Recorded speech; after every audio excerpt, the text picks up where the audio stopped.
북한은 스마트폰을 만들 기술이 없습니다. 그런데 왜 김정은은 국산 스마트폰 공장을 공개했을까요? 그 안에는 생각보다 더 기묘한 비밀이 숨어 있습니다. 2008년 북한에서 휴대폰을 산다는 건 정말 특별한 일이었어요. 그냥 돈만 있다고 살 수 있는 게 아니었거든요. 수많은 서류 작업을 거쳐야 했고 휴대폰을 왜 사야 하는지 용도를 정당화해야 했죠. 비용을 어떻게 지불할 건지 계획서까지 제출해야 했어요.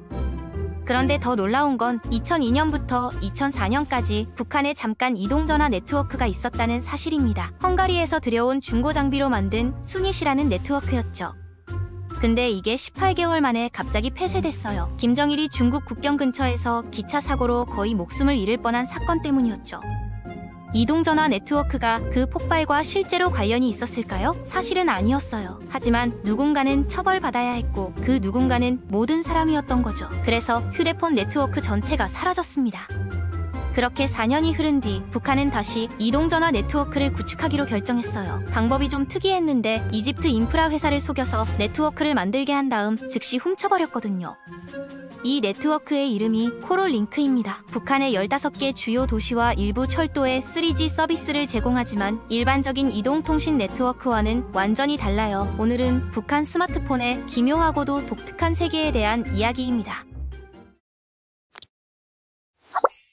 코롤링크로 할 수 있는 건 정말 제한적이에요. 북한 내부의 다른 번호로만 전화를 걸 수 있거든요. 모든 전화번호가 똑같은 8자리 숫자로 시작하고 인터넷에는 전혀 접속할 수 없어요.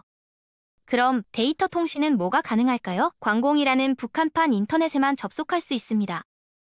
광공은 약 5,000개의 국가 승인 웹사이트로 구성된 완전히 고립된 사설 네트워크예요. 뉴스를 읽을 수 있고 고려항공 비행기표를 예약할 수 있고 국가 스트리밍 서비스에서 선전 영화를 볼 수 있죠. 일반 인터넷에 있는 건 거의 다 있는데 표현의 자유만 빼고요. 재미있는 건 이런 제한적인 네트워크에 접속하려면 당연히 스마트폰이 필요하다는 거예요. 2014년 북한은 최초의 자국산 스마트폰 AS121을 생산한다고 발표했어요. 김정은이 새로운 스마트폰 공장을 방문한 사진까지 공개했죠. 근데 여기서 문제가 있어요. 북한이 실제로 스마트폰을 만들 기술력이 있을까요? 솔직히 말하면 없습니다. AS12011을 거의 확실히 중국산 저가형 안드로이드 폰인 유니스코프 U201을 수입해서 브랜드만 바꾼 거예요. 이건 아리랑 171이나 3톤8 같은 최신 북한 스마트폰에도 똑같이 적용되는 이야기죠. 북한은 GDP의 15%를 군사비로 쓰느라 스마트폰 제조 기술에 투자할 여력이 없거든요. 그래서 중국에서 완제품을 들여와 겉면만 북한 브랜드로 바꾸는 거예요. 그럼 이런 휴대폰을 특별하게 만드는 건 뭘까요? 바로 그 안에 깔린 소프트웨어입니다. 독일 연구원들이 평양 2407이라는 북한 휴대폰의 운영체제를 분석한 적이 있어요. 그 결과는 정말 충격적이었죠. 먼저 좋은 점부터 얘기해 볼게요. 이 휴대폰에는 게임이 정말 많이 깔려 있어요. 아리랑 51에는 앵그리버드가 5가지 버전이나 들어있고 캔디 크러쉬 모방 버전도 있고 슈퍼마리오 갤럭시의 에뮬레이션 복사본도 있어요. 심지어 높은 소음을 내서 벌레를 쫓는 앱도 있더군요. 왜 이렇게 많은 앱이 미리 깔려 있을까요? 새 앱을 다운로드할 방법이 없기 때문이에요. 인터넷도 안 되고 광공에는 앱스토어 같은 게 없거든요. 그럼 새 앱이 필요하면 어떻게 할까요? 진짜 오프라인 앱스토어에 가야 해요. 말 그대로 실제 매장을 말하는 거예요. 전자제품 가게나 식품 시장 같은 곳에 있는 카운터에 가면 판매 가능한 앱 카탈로그가 있어요. 거기서 원하는 앱을 고르면 직원이 컴퓨터로 파일을 당신 휴대폰에 직접 전송해주는 거죠. 모든 앱은 이미 북한 정부의 검증을 거친 것들이에요.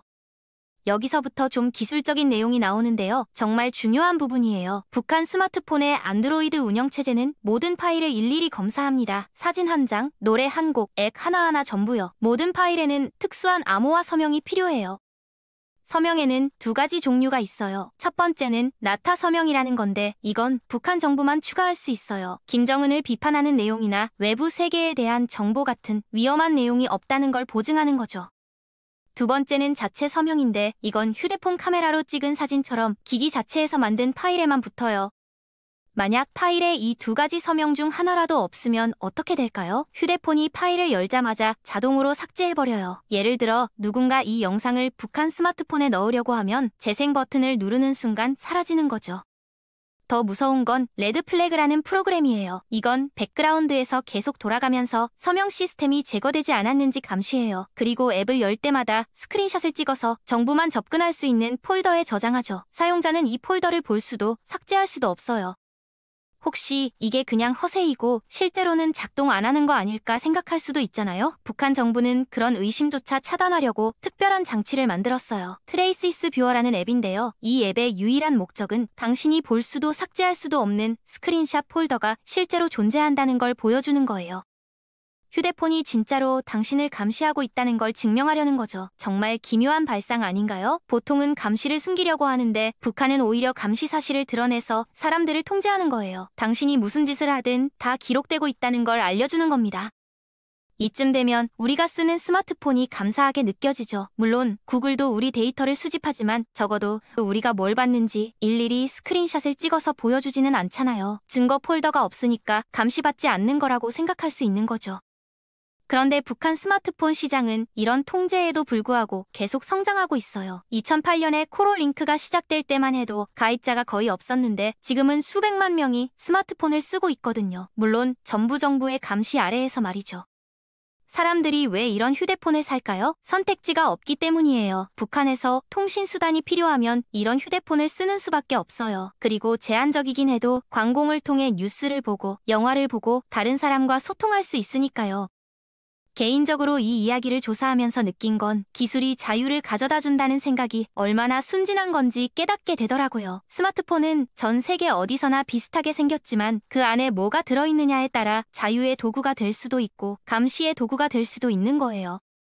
북한 사람들은 앵그리버드를 하면서도 자신이 뭘 보고 있는지 정부가 다 알고 있다는 걸 의식하며 살아가는 거죠. 휴대폰 하나로 연결될 수 있는 세상이 고작 5,000개 웹사이트뿐이고 그마저도 전부 검열된 내용뿐인 거예요. 앞으로 북한의 스마트폰 기술은 더 발전할 거예요. 더 좋은 카메라가 달리고 더 빠른 프로세서가 들어가고 더 많은 앱이 깔릴 겁니다. 하지만 그 본질은 변하지 않을 거예요. 여전히 정부의 통제 아래에서 모든 것이 감시받는 기기일 테니까요. 기술의 발전이 자동으로 자유를 가져다 주는 건 아니라는 걸 북한 스마트폰이 너무나 명확하게 보여주고 있습니다.